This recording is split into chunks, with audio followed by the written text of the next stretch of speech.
نحمد نصلی علی رسول الکریم اما بعد اعوذ باللہ من الشیطان الرجیم بسم اللہ الرحمن الرحیم اولم یر الذین کفروا ان السماوات والارض کانتا رتقا ففتقناہما وجعلنا من الماء کل شیء حی افلا یؤمنون وجعلنا فی الارض رواسی ان تمید بهم وجعلنا فیہا فجاجا سبلا لعلہم یہتدون وجعلنا السماء سقفا محفوظا وهم عن آیاتها معرضون وهو الذی خلق اللیل والنہار والشمس والقمر کل فی فلک یسبحون وما جعلنا لبشر من قبلك الخلد أفإن مت فهم الخالدون كل نفس ذائقة الموت ونبلوكم بالشر والخير فتنة وإلينا ترجعون وإذا رآك الذين كفروا إن يتخذونك إلا هزوا أهذا الذي يذكر آلهتكم وهم بذكر الرحمن هم كافرون خلق الإنسان من أجل سأريكم آياتي فلا تستعجلون۔ ابھی آپ نے سورہ انبیاء کی آیت 30 سے 37 کی تلاوت سماعت فرمائی۔ ان آیتوں کا ترجمہ اور تفسیر اس طرح ہے: اولم یر الذین کفروا ان السماوات والارض کانتا رتقا ففتقناہما وجعلنا من الماء کل شیء حی افلا یؤمنون۔ آیت 30: وجعلنا فی الارض رواسی ان تمید بهم وجعلنا فیہا فجاجا سبلا لعلہم یہتدون۔ آیت 31: وجعلنا السماء سقفا محفوظا وهم عن آیاتها معرضون۔ آیت 32: وهو الذی خلق اللیل والنہار والشمس والقمر کل فی فلک یسبحون۔ آیت 33۔ ترجمہ: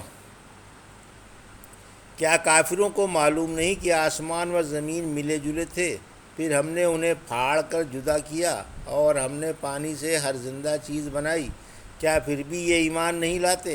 اور ہم نے زمین میں میخیں گاڑ دیں تاکہ وہ لوگوں کو نہ ہلائے، اور ہم نے اس میں فراخ راستے بنا دیے تاکہ لوگ راہ پا سکیں، اور ہم نے آسمان کو ایک محفوظ چھت بنا دیا اور لوگ اللہ کی نشانیوں سے منہ موڑے ہوئے ہیں۔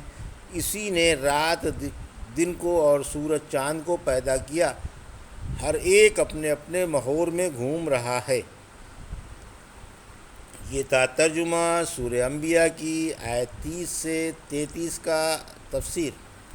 آیت 30: توحید کے دلائل۔ اللہ اپنی مکمل اور ہمگیر قدرت کا، اپنے غلبے کا، جو کائنات کے پیدا کرنے سے نمایاں ہے، اور تمام مخلوق پر اپنے تسلط و اقتدار کا بیان فرما رہا ہے کہ جو کافر اللہ کی معبودیت کو نہیں مانتے اور اس کے ساتھ دوسروں کی پرستش کرتے ہیں، کیا انہیں یہ معلوم نہیں کہ اللہ پیدا کرنے میں مستقل اور تنہا ہے، اور تدبیر و انتظام میں بھی؟ پھر اس کے ساتھ دوسروں کی بندگی کا اور شرک کا کیا جواز ہے؟ کیا انہیں معلوم نہیں کہ شروع میں آسمان و زمین ملے جلے تھے، ایک دوسرے سے تہ بتہ چمٹے ہوئے تھے؟ پھر اللہ نے زمین سے آسمان جدا فرمایا اور 7 آسمان بنائے، اور 7 ہی زمینیں، اور دنیوی آسمان و زمین کے درمیان حد فاصل ہوا بنائی، اور آسمان سے پانی برسا کر زمین سے نباتات پیدا کی۔ اسی وجہ سے فرمایا کہ ہم نے ہر زندہ چیز پانی سے بنائی۔ کیا لوگ پھر بھی ایمان نہیں لاتے، حالانکہ اس کی مخلوق کا مشاہدہ کر رہے ہیں کہ چیزیں کس طرح رفتہ رفتہ بن کر آنکھوں کے سامنے آ جاتی ہیں؟ ہر چیز فعال و مختار اور قادر و مطلق اور صانع عالم کے وجود پر ایک قطعی دلیل ہے۔ پہلے رات تھی یا دن؟ ابن عباس فرماتے ہیں، پوچھا گیا کہ پہلے رات تھی یا دن؟ فرمایا جب آسمان و زمین ملے جلے تھے تو اندھیرا ہی اندھیرا تھا۔ یہاں سے معلوم ہوا کہ پہلے رات تھی۔ پھر فرمایا کہ پانی ہر زندہ چیز کی اصل ہے۔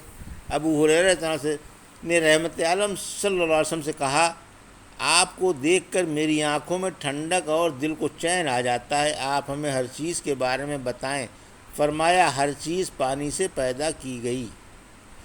زمین کو ٹھہرانے کے لیے پہاڑ پیدا کیے گئے، یعنی زمین پر پہاڑوں کی میخیں ٹھوک دی ہیں اور ان کے بوجھ سے اسے دبا دیا گیا تاکہ لوگوں کو ہلا جلا نہ سکے، کیونکہ اگر زمین متحرک رہتی تو اس پر بسنا بڑا مشکل تھا، کیونکہ زمین پانی میں ڈوبی ہوئی ہے اور بقدر چوتھائی حصے کے آبادی کے قابل بنی ہے۔ چوتھائی حصہ ہوا اور دھوپ کے سامنے کھلا ہوا ہے تاکہ زمین کے باشندے آسمان کا اور اس کی روشن نشانیوں کا معائنہ کر لے۔ پھر فرمایا کہ ہم نے پہاڑوں میں فراخ گھاٹیاں اور درے بنا دیے تاکہ لوگ ان سے ادھر سے ادھر اور ادھر سے ادھر آ جا سکیں۔ مشاہدے میں بھی یہی آتا ہے کہ جب دو ملکوں کے درمیان پہاڑ حائل ہوتے ہیں تو اللہ آنے جانے کے لیے فراخ گھاٹیاں اور درے بنا دیتا ہے۔ آیت 32، زمین پر آسمانی گنبد۔ آسمان زمین پر ایک گنبد کی طرح نظر آتا ہے، اسی لیے اسے محفوظ چھت فرمایا۔ سورہ زاریات کی آیت 47 میں ہم نے اپنے ہاتھوں سے آسمان بنایا اور ہم وسیع قدرت والے ہیں۔ سورہ شمس کی آیت 5 میں آسمان کی اور اس کے بنانے والے کی قسم۔ سورہ قاف کی آیت 6 میں کیا انہوں نے اپنے اوپر آسمان نہیں دیکھا کہ ہم نے اسے کس طرح بنایا اور خوبصورتی دی اور اس میں کوئی دراڑ نہیں ہے۔ پھر فرمایا کہ لوگ اللہ کی نشانیوں سے منہ پھیرے ہوئے ہیں۔ سورہ یوسف کی آیت 105 میں فرمایا لوگ آسمان و زمین کی بہت سی نشانیوں سے منہ پھیر کر گزر جاتے ہیں، یعنی آسمان کی عظیم وسعت پر، اس کی حیران کن بلندی پر، قائم و محترک و متحرک تاروں پر، سجاوٹ و آراستگی پر اور دن رات پر جو سورج کی حرکت سے پیدا ہوتے ہیں غور نہیں کرتے۔ سورج 24 گھنٹوں میں آسمان کی پوری مسافت طے کر جاتا ہے۔ اس کی تیز رفتاری کو بحرز اللہ کے کوئی نہیں جانتا، اللہ ہی اسے ایک اندازے کے ساتھ چلاتا ہے اور اسی نے اسے مسخر کیا ہوا ہے۔ آیت 33، توحید کی دو بڑی بڑی دلیلیں دن رات ہیں۔ دن رات بھی اللہ کی دو بڑی بڑی نشانیاں ہیں۔ رات میں اندھیرا اور سکون ہوتا ہے اور دن میں روشنی اور شور غل۔ کبھی دن بڑا اور رات چھوٹی ہوتی ہے اور کبھی رات چھوٹی اور دن بڑا، اور کبھی رات اور دن دونوں برابر ہوتے ہیں۔ پھر وقت کے ان دونوں حصوں میں اللہ نے روشنی کے لیے سورج اور چاند بنائے۔ سورج کا ایک مخصوص نور ہے اور اس کا ایک مخصوص فلک ہے اور اس کا کارخانہ جداگانہ ہے اور اس کی حرکت وسیع مخصوص ہے، اور چاند کا جداگانہ نور ہے، جداگانہ فلک ہے، جداگانہ رفتار ہے اور جداگانہ انداز ہے۔ ہر ایک اپنے اپنے فلک میں گردش کر رہا ہے، جیسے چرخے میں تکلا گردش کرتا ہے۔ سورہ انعام کی آیت 97 میں فرمایا وہی صبح نکالنے والا ہے، اسی نے رات سکون والی بنائی اور سورج اور چاند کو ایک حساب سے رکھا، یہ غالب و جاننے والے اللہ کی ٹھہرائی ہوئی بات ہے۔ وما جعلنا لبشر من قبلک الخلد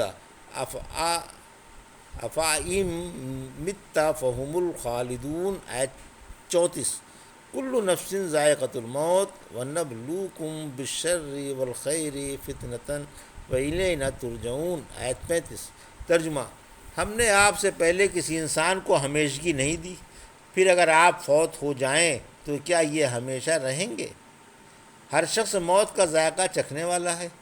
ہم تم کو برائی اور بھلائی میں مبتلا کر کے آزماتے ہیں اور تم کو ہماری ہی طرف لوٹ کر آنا ہے۔ یہ تھا ترجمہ آیت 34-35 کا تفسیر۔ دنیا میں دائمی زندگی کسی کو نہیں ملی۔ آیت 34، یعنی اے نبی آپ سے پہلے ہم نے کسی کو دائمی زندگی نہیں دی۔ سورہ رحمان کی آیت 26-27 میں ہر وہ شخص جو زمین پر ہے فنا ہو جائے گا اور آپ کے رب کی جلال و عزت والی ذات ہی باقی رہے گی۔ یہ آیت خضر کی موت کی دلیل ہے، کیونکہ آپ بھی ایک بشر تھے، خواہ ولی ہوں یا نبی یا رسول۔ پھر فرمایا کہ اے محمد صلی اللہ علیہ وسلم اگر آپ فوت ہو جائیں تو کیا وہ آپ کے بعد ہمیشہ زندہ رہیں گے؟ ایسا ناممکن ہے، بلکہ ہر ایک کو فنا اور موت ہے۔ آیت 35، موت کا ذائقہ ہر شخص کو چکھنا پڑے گا، پھر فرمایا کہ ہم تم کو کبھی تو مصائب و آفات کا شکار کر کے اور کبھی اپنی نعمتوں سے مالا مال کر کے آزماتے ہیں کہ کون مصائب پر صبر کرتا ہے، نعمتوں کا شکر ادا کرتا ہے، اور کون نہیں فراقی و تنگی میں، تندرستی و بیماری میں، خوشحالی و ناداری میں، حلال و حرام میں، فرما برداری و نافرمانی میں، اور ہدایت و گمراہی میں، ہر حال میں انسان کو جانچا جا رہا ہے۔ پھر تم لوٹ کر ہمارے ہی پاس آؤ گے اور ہم تم کو تمہارے ہی عملوں کی جزا و سزا دیں گے۔ وَإِذَا رَآكَ الَّذِينَ كَفَرُوا إِن يَتَّخِذُونَكَ إِلَّا هُزُوًا أَهَٰذَا الَّذِي يَذْكُرُ آلِهَتَكُمْ وَهُمْ بِذِكْرِ الرَّحْمَٰنِ هُمْ كَافِرُونَ۔ آیت 36۔ خلق الانسان من اجل سأریکم آیاتی فلا تستعجلون۔ آیت 37۔ ترجمہ: کافر جب بھی آپ کو دیکھتے ہیں تو آوازیں ہی کستے رہتے ہیں، کیا یہی ہے جو تمہارے دیوتاؤں کا بیان کرتے ہیں اور وہ خود مہربان اللہ کی یاد کے منکر ہیں۔ انسان کی پیدائش میں جلد بازی ہے، میں تمہیں ابھی ابھی اپنی نشانیاں دکھلائے دیتا ہوں، جلدی نہ مچاؤ۔ یہ تھا ترجمہ آیت 36-37 کا تفسیر۔ ابو جہل وغیرہ کی گستاخی رحمت عالم صلی اللہ علیہ وسلم سے خطاب ہے۔ یہ ابو جہل اور اس جیسے ازلی بدبخت آپ کا مذاق ہی اڑاتے رہتے ہیں اور آپ میں کیڑے ہی نکالتے رہتے ہیں۔ ادھر آپ کو دیکھا، ادھر یہ کہنا شروع کر دیا، اچھا یہی ہیں جو تمہارے دیوتاؤں کو برا کہتے رہتے ہیں۔